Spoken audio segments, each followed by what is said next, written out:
Saudi Arabia na Iran intambara y'ibikomangoma by'akarere.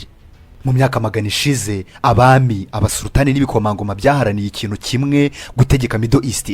Ariko uyu munsi intambara ikomeye kurusha izindi ntabwo ari muri Gaza, ntabwo iri muri Ukraine, kandi ntabwo iri no hagati ya Israel na Iran, ahubwo iri hagati y'ibihugu bibiri birebana hakurya y'amazi y'ikigobe cya Persia. Ku ruhande rumwe hari Saudi Arabia, ubwami bufite peteroli nyinshi, umutungo udasanzwe n'imijyi ishaka guhindura ejo hazaza h'isi. Ku rundi ruhande hari Iran, igihugu kitubakiye ku mafaranga ahubwo cyubakiye ku gitekerezo, igihugu kimaze imyaka myinshi gihangana n'ibihano ariko kigakomeza guhagarara nk'imwe mu mbaraga zikomeye za Middle East. Ariko ikibazo nyacyo si amafaranga, si misile, kandi si peteroli. Ikibazo ni iki: ninde ugomba kuba umwami nyawe wa Middle East? Kuko imyaka irenga 40 Saudi Arabia na Iran ntago barwanaga ku mipaka gusa, barwanaga mu mutima w'akarere kose: Syria, Yemen, Iraq, Libani. Buri gihugu cyabaye chessboard kandi abaturage babaye ibice by'umukino. Ariko ikibazo gikomeye kurusha ibindi ni iki: isi ni intambara y'amadini cyangwa ni intambara y'ubwami? Kandi nyuma y'iyi documentary ushobora gusanga ukuri gutangaje ari uko Saudi Arabia na Iran badaharanira kuyobora igihugu gusa, baranira gutegeka inkuru yose ya Middle East. Hari intambara abantu bose babona, bakabona tanks, bakabona misile, bakabona ibisasu. Ariko hari n'izindi ntambara zikomeye kurusha izo, intambara zidafite front line, intambara zitangira mu nama z'ubwami, mu biro by'ubutasi no mu masezerano y'ibanga. Kandi imwe muri izi maze imyaka myinshi ibera muri Middle East. Ku ruhande rumwe hari Saudi Arabia, igihugu cyubatswe n'umuryango umwe, ubwami butuwe n'abami n'ibikomangoma, igihugu gifite ubutunzi butuma isi yose igihagurukira. Ku rundi ruhande hari Iran, igihugu kidafite umwami ariko gifite ikintu giteye ubwoba kurusha zahabu, gitekerezo. Kuko amateka y'isi atwigisha ikintu kimwe: abantu benshi bapfira igihugu ariko abantu benshi kurushaho bapfira igitekerezo. Kandi kuva mu mwaka w'1979 Saudi Arabia na Iran batangiye kurebana nk'abahatanira ikintu kimwe. Ntabwo bari bahanganiye ubutaka, nta nubwo bari bahanganiye umupaka, baharaniraga ikintu gikomeye kurusha ubutaka: ububasha, influence n'uburenganzira bwo kuvuga ngo Middle East ni yacu. Mbere y'1979 Iran yari inshuti ikomeye y'ibihugu byinshi byo mu burengerazuba, yari igihugu cy'umwami uzwi nka Shah, umugabo washaka guhindura Iran igihugu cya kijyambere. Imijyi yarubakwaga, inganda zarazamukaga, abanyamahanga binjiraga ari benshi. Ariko munsi y'ubwo bwiza hari uburakari bwarimo bukura bucece nk'umuriro utagaragara munsi y'ivu. Abantu benshi bumvaga igihugu cyabo kirimo gutakaza umuco wacyo. Hanyuma umunsi umwe uwo muriro uraturika. Umwaka wahinduye amateka ya Middle East, revolution iratangira, Shah arahunga, isi yose iratangara. Ariko igihugu kimwe cyahise cyumva akaga mbere y'abandi bose: Saudi Arabia. Kubera iki? Kuko ikibazo kitari ugusenyuka k'umwami wa Iran, ikibazo cyari igitekerezo cyari gisigaye. Igitekerezo cyavuga ko ubutegetsi bushobora guhindurwa, ko abaturage bashobora guhirika ubutegetsi, ko akarere kose gashobora guhinduka. Kandi ibyo byose byari nk'inkuba yakubise ubwami bwa Saudi Arabia. Kuva umunsi Saudi Arabia atangiye kubona Iran atari nk'igihugu gusa, ahubwo nk'ikibazo, nk'igitekerezo gishobora gukwirakwira, nk'umuyaga ushobora guhindura akarere kose. Ariko Iran yo yari ifite uko ibibona mu maso yayo. Saudi Arabia yari igihugu gikungahaye cyane, ariko cyegereye cyane ibihugu byo mu burengerazuba, cyegereye cyane Amerika, cyegereye cyane uburyo Iran yari yarahakanye. Bityo impande zombi zitangira kurebana. Ntabwo zirebana nk'abaturanyi, ahubwo zirebana nk'abahangana intebe imwe. Kandi ikibazo gikomeye nuko Middle East ifite intebe imwe gusa. Iyo ntebe ntabwo ikozwe muri zahabu, nta nubwo ikozwe muri diama, yubatswe na peteroli, amadini, igisirikare, ubutasi n'ubwoba. Kuva umunsi Saudi Arabia na Iran batangira umukino muremure, umukino utarwanirwa muri Riyadh cyangwa muri Tehran, ahubwo ukarwanirwa mu bihugu by'abandi, mu buzima bw'abandi no mu maraso y'abandi. Karuka imyaka yagendaga ishira, niko iyo rivalry yagendaga ikura nk'imbogamizi, nk'ibikomangoma bibiri byavutse ku munsi umwe bikifuza ikamba rimwe. Ariko ikibazo gikomeye ntago ari uko bahanganye, ikibazo nuko buri ruhande rwemera ko gutsindwa kutari option. Kandi amateka twigisha ikintu kimwe: iyo abami babiri bashaka intebe imwe, akenshi intebe nibanza gushya. Niba ushaka gusobanukirwa Saudi Arabia na Iran, nurebe misile zabo mbere, nurebe ingabo zabo mbere, nurebe na peteroli yabo, reba uko batekereza. Kuko rimwe na rimwe ibihugu ntibirwanisha intwaro, birwanisha ibitekerezo. Uyu munsi muri Middle East hari abagabo babiri bahagarariye inzira ebyiri zitandukanye cyane z'ejo hazaza. Ku ruhande rumwe hari Saudi Arabia nshya, Saudi Arabia Mohammed bin Salman, umugabo ushaka guhindura igihugu cy'ubucuruzi, ikoranabuhanga n'ubukerarugendo. Iyo urebye Saudi Arabia uyu munsi ubona skyscrapers, ubona mega projects, ubona neome, umujyi ushaka kubakwa nk'aho wavuye mu mwaka wa 2021. Saudi Arabia iravuga iti ejo hazaza h'akarere ntabwo hari muri misile, hari mu bukungu, hari mu ikoranabuhanga, ndetse hari no mu mafaranga. Kandi ibyo ntabwo ari amagambo gusa, ni strategy. Mohammed bin Salman asa nk'umuntu wabonye ikibazo gikomeye kurusha ibindi. Yabonye ko peteroli itazategeka isi iteka, yabonye ko ibihugu byinshi biri gushaka energy nshya, yabonye ko umunsi umwe zahabu y'umukara ishobora gutakaza agaciro yari ifite. Niyo mpamvu Saudi Arabia iri kwiruka, ntabwo iri kwiruka kubera ubwoba bwa Iran, iri kwiruka kubera ubwoba bw'ejo hazaza. Ariko hakurya y'ikigobe cya Persia hari abantu batekereza ibintu mu buryo butandukanye cyane. irani reba isi ikavuga iti amafaranga ni ingenzi, ariko amafaranga ntabwo arinda igihugu. mu maso ya irani amateka yerekanye ko ibihugu bikize bishobora gutsindwa, ko amazu maremare ashobora gusenywa, ko ubukungu bushobora guhagarara, ariko igihugu gifite ubushake buke bwo guhangana gishobora kubaho imyaka myinshi. niyo mpamvu irani yashoye amafaranga menshi mu bintu abantu benshi badahita babona: misile, drone, networks ndetse na influence.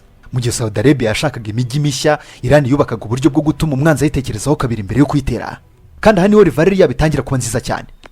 Saudi Arabia isa n'umuntu uri kubaka ejo hazaza, irani isa n'umuntu uri kwitegura ejo hashobora kuba habi. Saudi Arabia iravuga iti tuzategeka akarere kubera amafaranga, irani ikavuga iti oya muzategeka akarere gusa igihe tuzabibemerera. kandi hagati y'ibitekerezo bibiri niho havuka intambara itavugwa.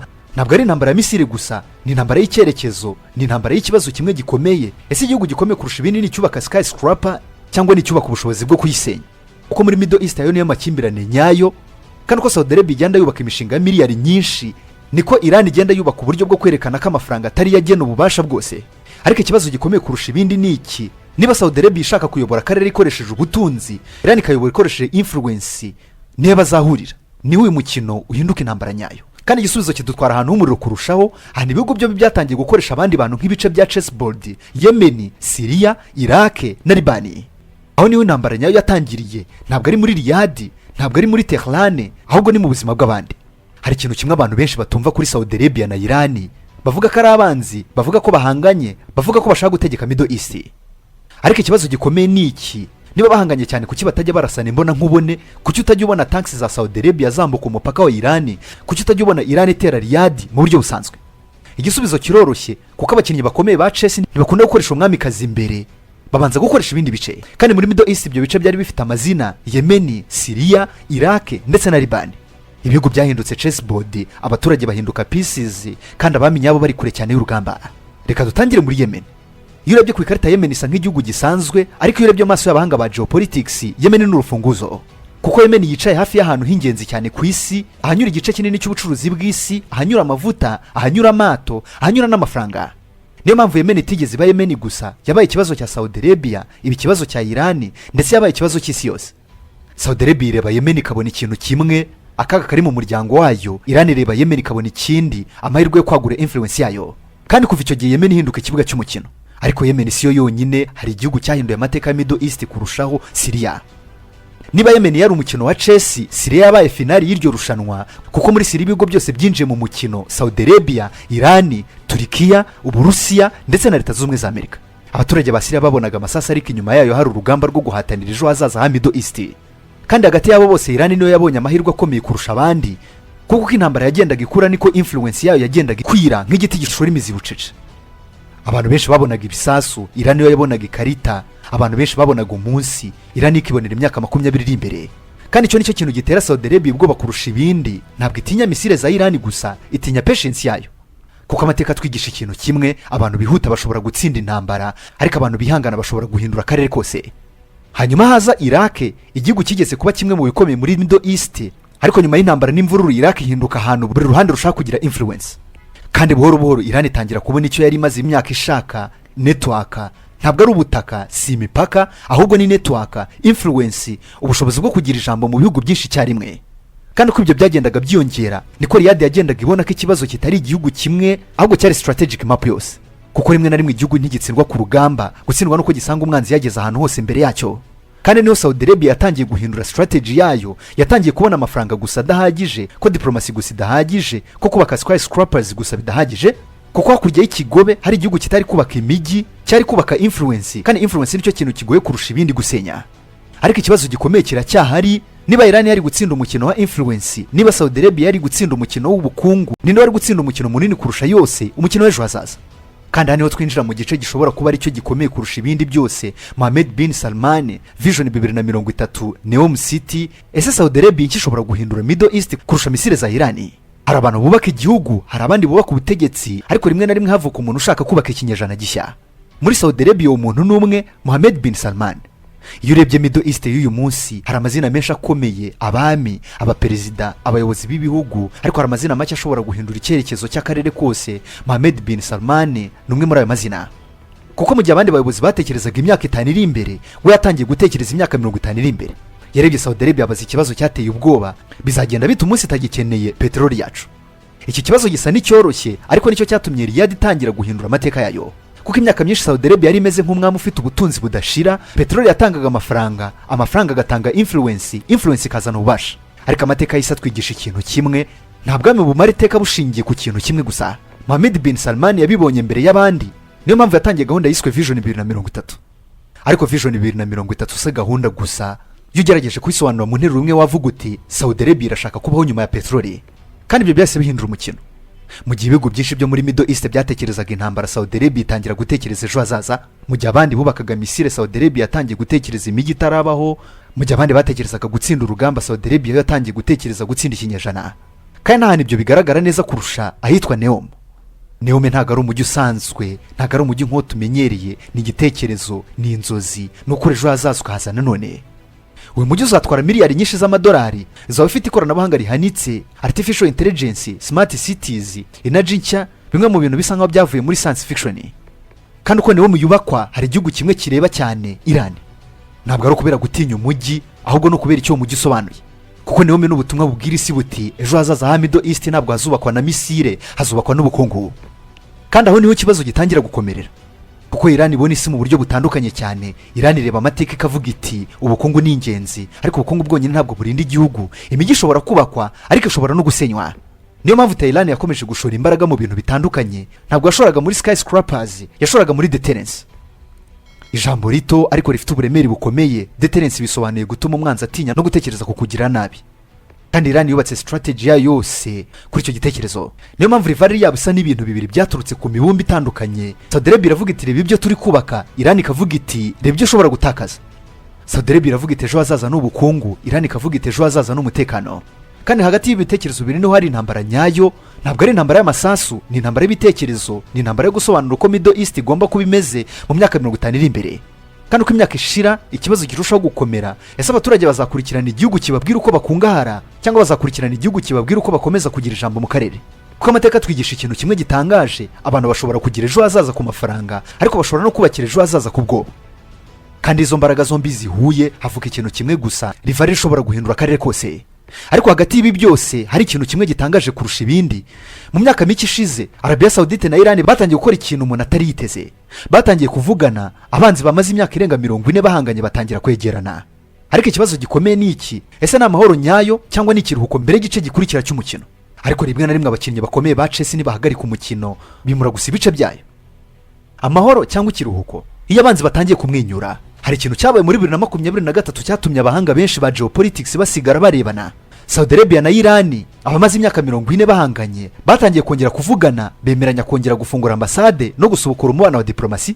Ku bantu benshi byasaga nk'inkuru nziza, ariko ku bantu bumvaga uko ububasha bw'isi bukora, hari ikibazo kimwe cyahise kivuka. Byagenze bite? Kuko amateka twigisha ikintu kimwe, abanzi bigiye kirekire ntibahinduka inshuti mu ijoro rimwe. Iyo bicaye ku meza, akenshi haba hari ikintu kinini cyahindutse. Kandi muri iyi nkuru icyahindutse ntabwo cyari Saudi Arabia, ntabwo cyari Iran, cyari isi ubwayo. Kuko myaka myinshi yo habaga ikibazo gikomeye muri Middle East, amaso menshi yarebaga Washington. Ariko muri 2023 habaye ikintu kitari gisanzwe, aho kugira ngo amasezerano akorerwe Washington yakorewe Beijing mu Bushinwa.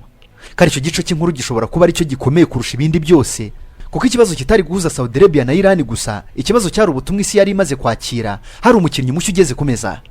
Mu myaka myinshi Amerika ari umusifuzi wa Middle East, uyu munsi hari abandi bashaka kwinjira mu kibuga. Ubushinwa bwarebaga bucece nk'umukinnyi wa Chess utegereje igihe gikwiye cyo kwimura igice kimwe gusa, hanyuma icyo gice kirimurwa, isi yose irahindukirira bareba. China ibasha guhuza abanzi bari bamaze imyaka myinshi batizerana. Ariko reka nkwibaza ikibazo muvandimwe, ese koko Saudi Arabia na Iran bari bamaze kuba inshuti cyangwa bari bananiwe intambara? Kuko rimwe na rimwe amahoro ntaza kubera urukundo, aza kubera umunaniro. Saudi Arabia yari kubaka Neom, yari gushaka gushora amamiliyari mu bukungu bwayo, kandi ikibazo cyari Riyadh cyari kimwe, ni gute twubaka ejo hazaza mu gihe akarere kose kari mu muriro? Ku rundi ruhande, Iran yo yari ifite ibibazo byayo, ibihano, ubukungu n'igitutu mpuzamahanga. Bityo impande zombi zitangira kubona ikintu kimwe, ko rimwe na rimwe umwanzi wawe ashobora kutaba ikibazo cya mbere, kandi ubwo nibwo amahoro atangira kuba possibility. Ariko hari ikintu gitangaje cyane, nubwo bavuganaga ntibigeze bahindura uko bareba akarere. Saudi Arabia ntigeze ihagarika gushaka kuba ikigo cy'ubukungu cya Middle East. Iran ntigeze ihagarika gushaka kugira influence mu karere. Mu yandi magambo, ibitego ntibyahindutse, icyahindutse n'uburyo bwo kubigeraho. Kandi aho niho Geopolitics ziba mbi cyane, kuko iyo abanzi bahagaritse kurwana ntibiba buri gihe bivuze ko intambara yarangiye, rimwe na rimwe biba bivuze ko bahinduye strategy nk'umuriro utagaragara ushobora gutuma utekereza ko wazimye nyamara ugikomeza kwaka munsi y'ivu. Kandi icyo nicyo kibazo gikomeye cya Middle East y'uyu munsi. Abantu benshi barabaza bati ese Saudi Arabia na Iran bongeye kuba inshuti? Ariko ikibazo kiza kurushaho ni iki, ese Saudi Arabia na Iran baracyafite impamvu zo guhatanira kuyobora akarere? Niba igisubizo ari yego, rivalry ntiyaba yarapfuye, yahinduye isura gusa. Kandi amateka twigisha ikintu kimwe, intambara nyinshi zirarangira ariko guhatanira ububasha ntibirangira. Guhindura akarere, gutegeka akarere, kuba ijwi rikomeye kurusha ayandi, ibyo bimara ibisekuru. Kandi niho twinjira mu gice cya nyuma, igice gisubiza ikibazo twabajije kuva mu ntangiriro. Ninde uzategeka Middle East mu myaka 50 iri imbere? Kuko rimwe na rimwe ikibazo si uwatsinze intambara y'ejo, ahubwo n'uzandika amateka y'ejo hazaza. None rero nyuma y'ibi byose, ninde ukomeye hagati ya Saudi Arabia na Iran? Ese ni igihugu cyubaka imijyi ya miliyari y'amadolari cyangwa ni igihugu cyubatse influence yacyo imyaka myinshi? Ukuri nuko nta gisubizo cyoroshye gihari, kuko Saudi Arabia ifite amafaranga, Iran ifite patience. Saudi Arabia yubaka ejo hazaza, Iran yubaka uburyo bwo kutazimira. Kandi amateka twigisha ikintu kimwe, ubukungu bushobora guhindura igihugu, ariko igitekerezo gishobora guhindura akarere kose. Niyo mpamvu rivalry yabo itarangiye, yahinduye isura gusa. Umunsi ni barwanira ku mipaka, barwanira mu bitekerezo, bakarwanira mu bukungu, bakarwanira mu mishinga, bakarwanira no muri influence. Kandi ahari icyo nicyo gituma iyi rivalry iteye ubwoba kurusha izindi, kuko nta ruhande rushaka gutsindwa kandi nta ruhande rushaka kuba urwa kabiri. Mu myaka iri imbere Middle East ishobora guhindurwa n'ibisasu ndetse ishobora guhindurwa n'amamiliyari y'amadolari. Ariko ikibazo nyacyo gisigaye ni kimwe gusa, ejo hazaza h'akarere hazubakwa n'abubatsi b'imijyi cyangwa kazandikwa n'abahanga b'ububasha. Njye ndi kwizera Emikata, nawe ubutaha.